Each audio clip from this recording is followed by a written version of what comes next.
2024 was a huge year in politics with elections throughout Europe, the UK and the United States. But what lies ahead in 2025?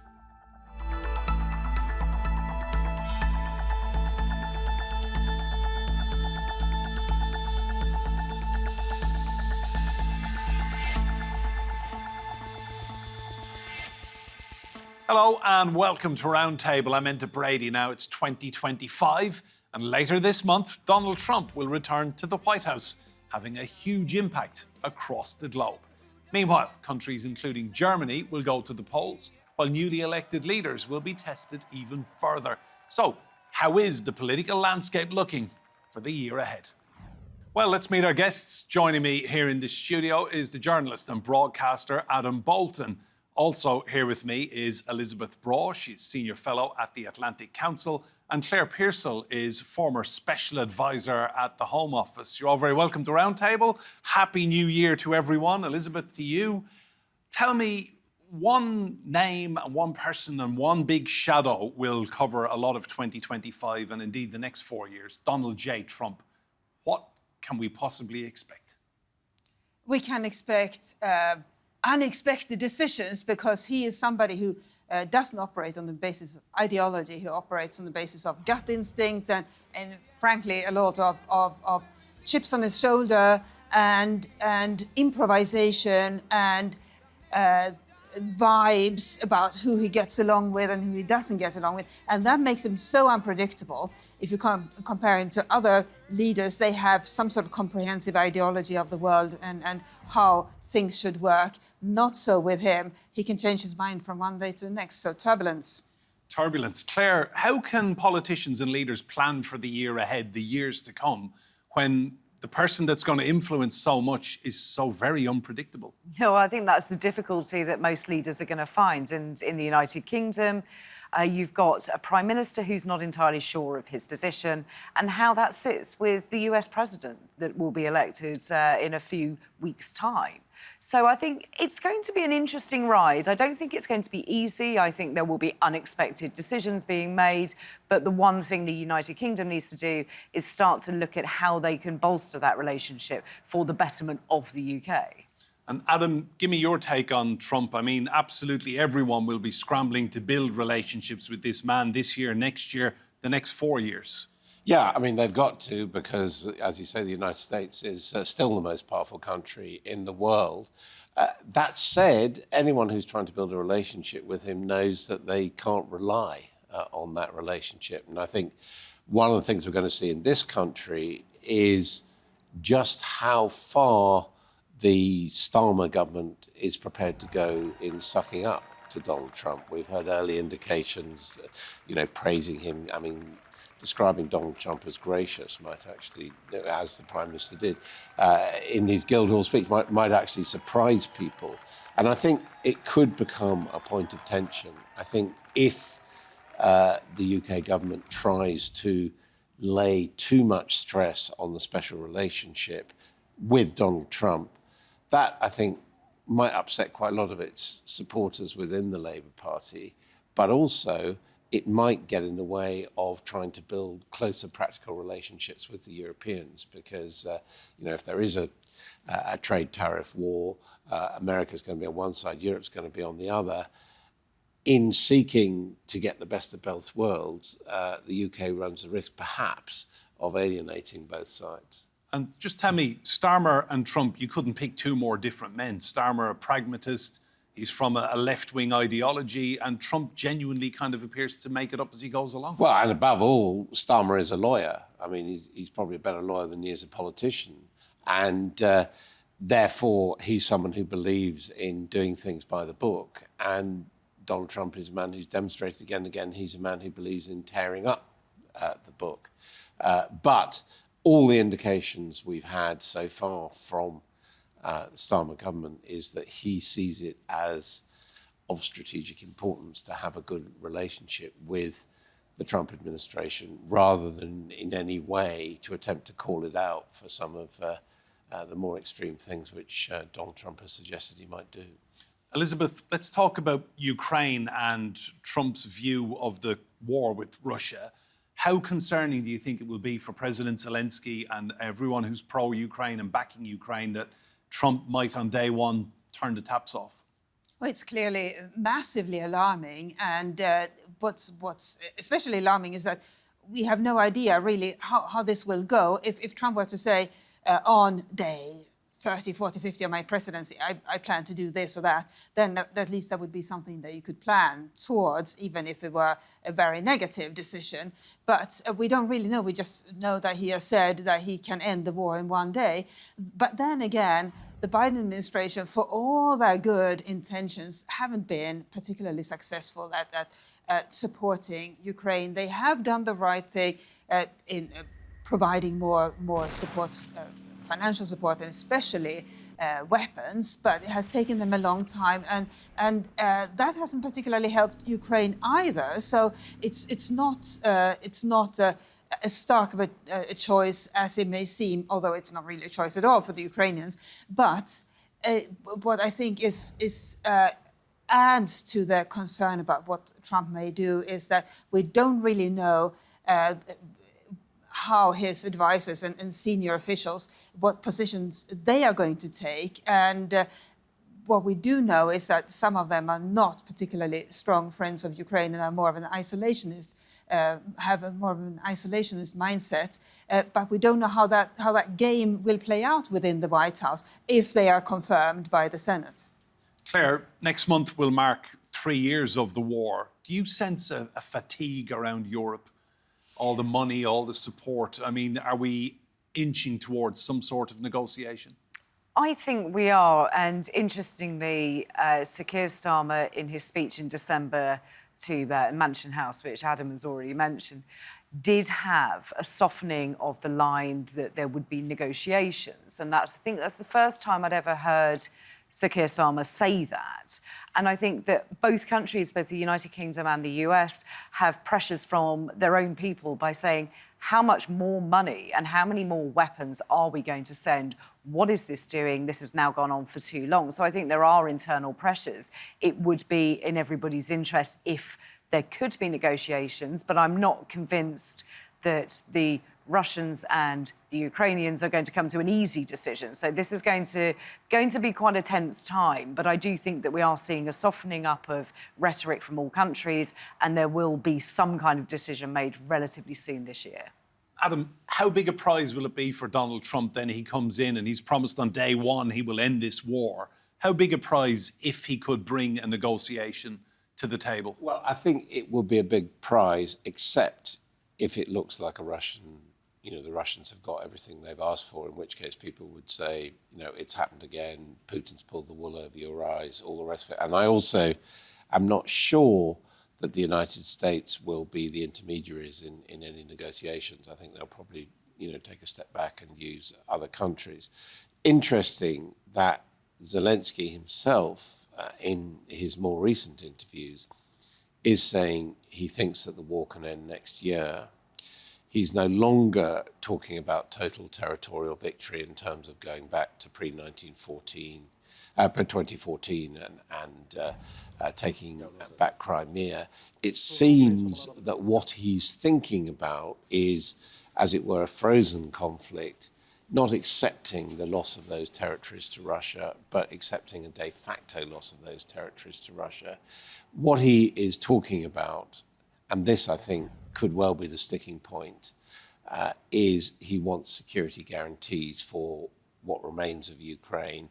He's still talking about NATO membership and clearly, would like a closer relationship with the European Union. Now, the Europeans are ambivalent. Some are in favor of Ukraine effectively getting a NATO guarantee, if not joining. Others are reluctant to do that, and that's really going to be crucial.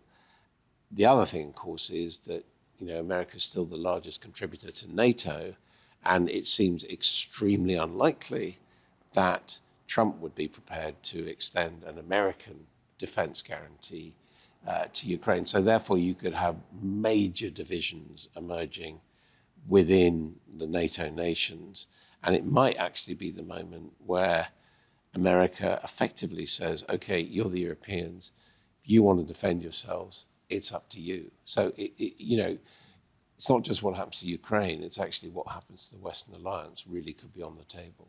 Claire, do you think Putin will be emboldened then this year if he gets what he wants, or he gets to keep certain territories in Ukraine like Donetsk, Luhansk? Will this, instead of appeasing him, will this kind of whet his appetite to do more? I'm not sure it will, because I think he's already got his eyes on what he wants to do next. And it is that disruption of other countries. And we've seen the amazing lengths that the Russians will go to with disrupting cyber warfare, different systems within different countries. And you can do that without having to set foot in them. So I don't think that he's necessarily going to be emboldened by this. I think this just plays into the fact that he can change tack, he can change direction without anybody really paying attention. I think a lot of countries, especially when it comes to cyber warfare, are so far behind that by the time they realise what's happened, it's kind of too late and the damage has been done. And Russians are very, very good at that. So I think we'll see a lot more of that. We'll see relationships with Russia and China probably working together in some ways that they'll all deny.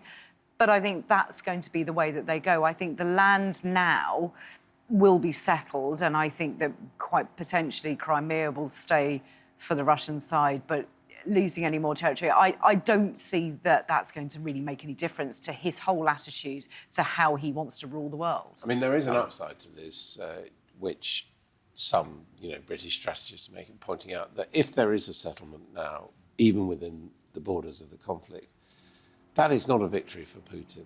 I mean, he has not achieved in his war aim of establishing a greater Russia.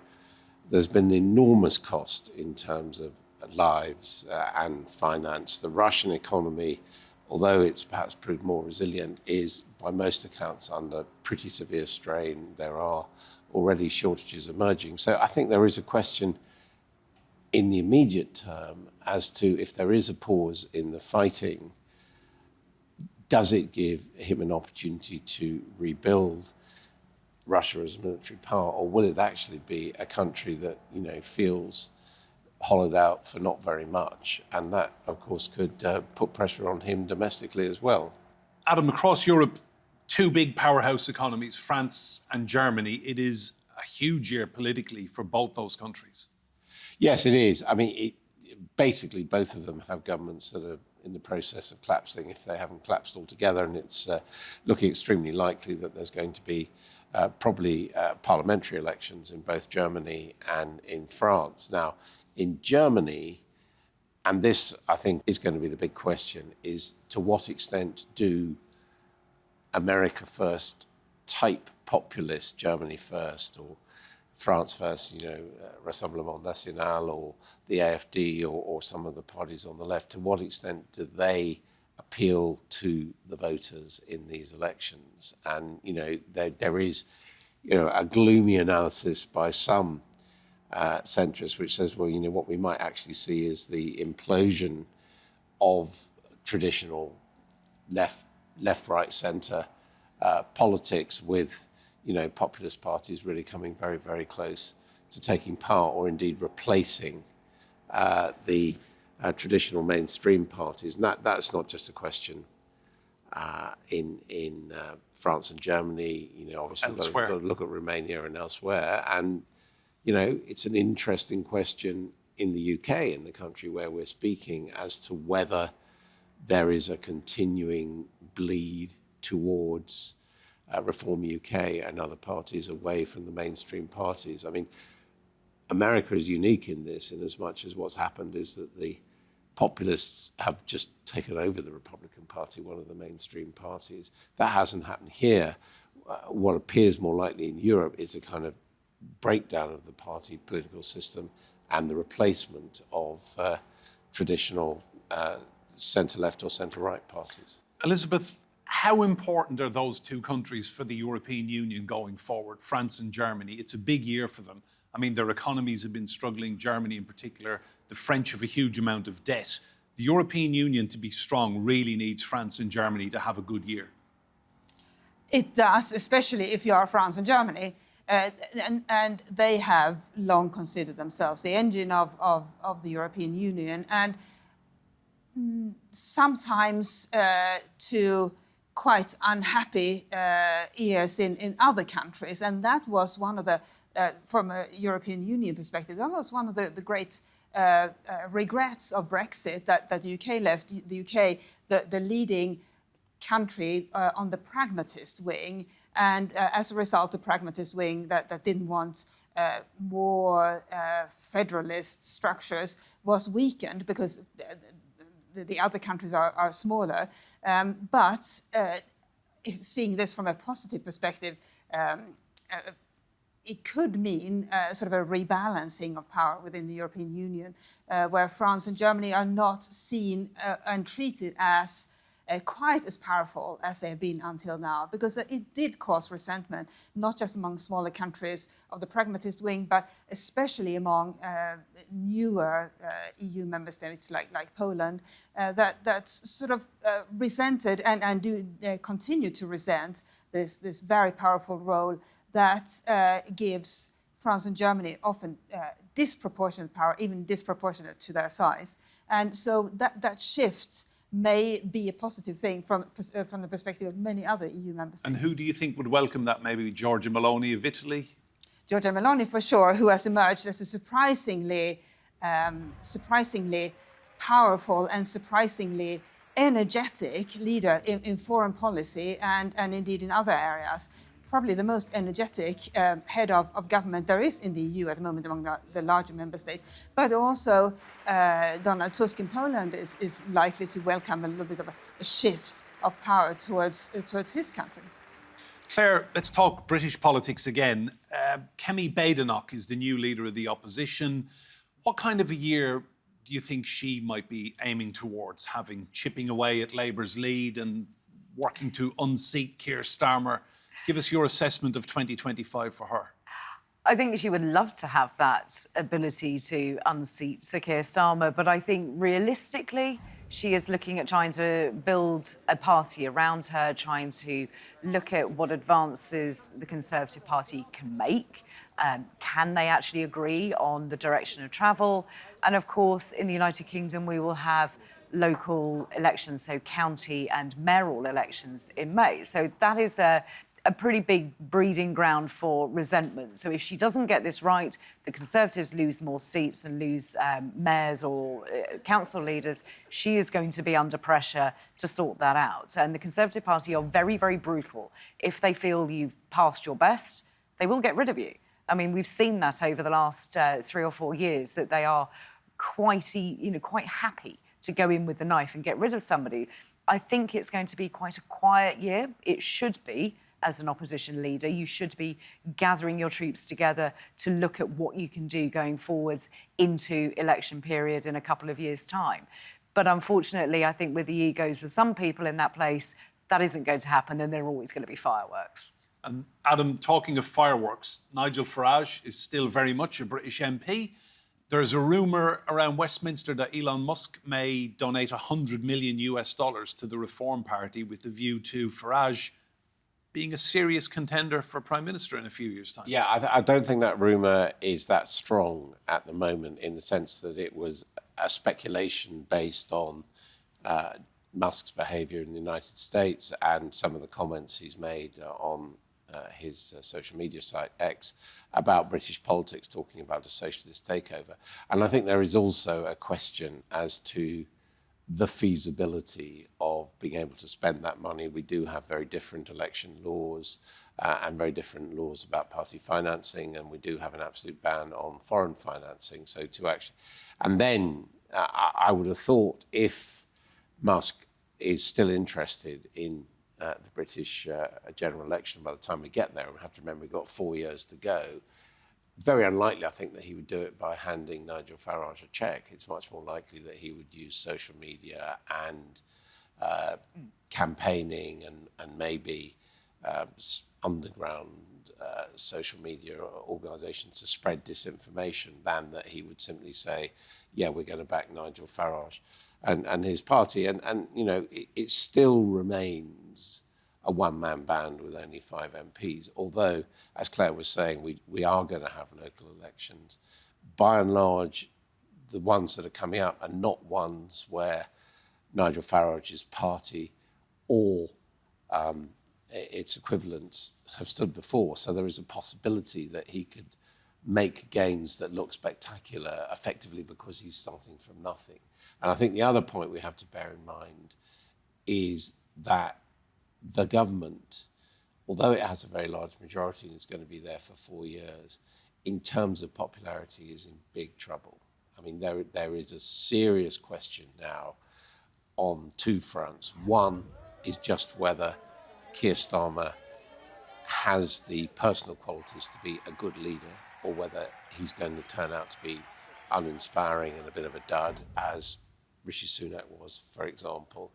And the second question is whether Labour's economic strategy makes sense, because they have put as a priority getting growth, yet because of their decision not to use universal taxation as a way of raising money for public services, they've introduced a whole load of taxes on business, which are precisely designed almost to slow business down rather than to speed it up, which is what they want. So I think it's possible.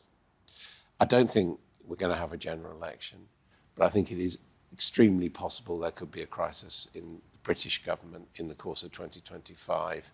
Elisabeth, I'll just ask you, how big a year do you think this is then for Keir Starmer? Obviously, he won in July last year. This will be his first full calendar year as Prime Minister. He really does need to make some inroads in terms of popularity with the British public and winning over the 80-odd% who didn't vote for him. It will be a massive year for him, also because the crises around the world will continue to proliferate. So just in the past few weeks, we have seen, obviously, Ukraine, Gaza, Lebanon, and now Syria. And of course, we have the election of Donald Trump. There will be other crises that he has to attend to, not because he has any power to solve them, but because the UK has to position itself, has to find out what it can do. And foreign policy, foreign and security policy, is not his background. So, but that doesn't matter. If you're the Prime Minister, you still have to get involved. And it's almost too many crises for any country to deal with. But whenever something happens in the world, Western governments feel responsibility and are indeed called upon to take some sort of action, and that will continue to come his way. I think there's going to be one potential crisis for the British government. Yes, is they've been putting off being clear what their level of defence expenditure is going to be, that we've got a defence review underway.